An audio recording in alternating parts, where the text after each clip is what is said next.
চিন্নাস্বামী স্টেডিয়ামে পদপিষ্টের ঘটনার নতুন মোড়, এবার অভিযোগের তীর স্বয়ং কোহলির দিকেই।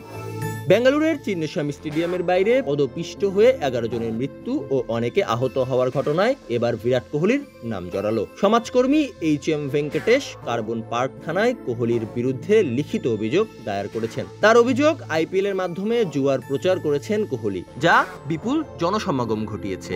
এই ভিড় থেকেই ঘটে পদপৃষ্ঠের ঘটনা। পুলিশ জানিয়েছে, কোহলির বিরুদ্ধে এখনো কোনো এফআইআর দায়ের হয়নি, তবে অভিযোগটি চলমান মামলার আয়তায় হওয়ায় তদন্তের সময় বিবেচনা করা হবে। অভিযোগকারীর দাবি, আইপিএল আসলে একটি জুয়া, যা ক্রিকেটকে দূষিত করছে প্রতিনিয়ত। আর কোহলি সেই প্রচারে অংশ নিয়ে জনতাকে প্ররোচিত করেছেন, যার ফলেই ঘটে এমন বিপর্যয়। ওয়ালটন আবারও মিলিয়নিয়ার অফারে ওয়ালটন ফ্রিজ কিনে আপনিও হয়ে যেতে পারেন মিলিয়নিয়ার।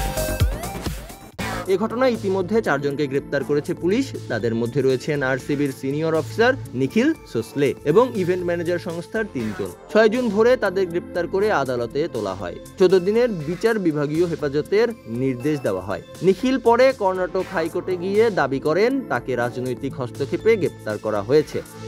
এদিকে কর্ণাটক স্টেট ক্রিকেট অ্যাসোসিয়েশনের বিরুদ্ধে মামলা রুজু হয়েছে। সংস্থার শীর্ষকর্তারা সেই এফআইআর খারিজ করতে হাইকোর্টে গেলে আদালত তাদের অন্তর্বর্তীকালীন স্বস্তি দেয়। মামলার পরবর্তী শুনানি 9 জুন। পুলিশ জানিয়েছে, গোটা ঘটনা সিআইডির কাছে হস্তান্তর করা হবে। কে দায়ী তা নির্ধারণে চলছে জোর তদন্ত। পদপিষ্টের ঘটনাটি এখন কেবল দুর্ঘটনা নয়, আইনি ও প্রশাসনিক দায়বদ্ধতার এক গুরুত্বপূর্ণ নজির হয়ে উঠেছে।